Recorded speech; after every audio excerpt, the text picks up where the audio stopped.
Hola a totes i a tots. M'agradaria donar 5 motius pels quals una persona d'esquerres no pot votar els socialistes en aquestes eleccions del 28 d'abril. El primer motiu és que han presentat uns pressupostos que augmenten la despesa militar, la despesa en la Casa Reial i fins i tot a la Valle de los Caídos. El segon motiu és que han mantingut el vaixell Open Arms al port de Barcelona durant 100 dies. El tercer motiu és que han pogut posar un preu màxim al preu de lloguers, però en lloc d'això el que han fet és beneficiar els fons voltors. Quart motiu és que ja sabem que són experts en portes giratòries i per tant totes les negociacions que prenguin les faran en funció d'aquelles empreses que els interessin personalment. Cinquè motiu és que han pogut governar i han pogut derogar la reforma laboral, la llei Mordassa o la llei d'estrangeria i no ho han fet.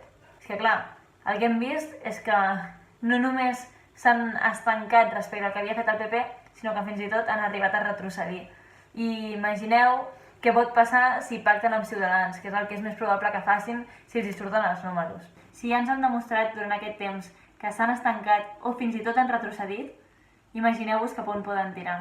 És important que tota persona d'esquerres no voti aquells que ja ens han deixat clar que els socialistes no entenen res.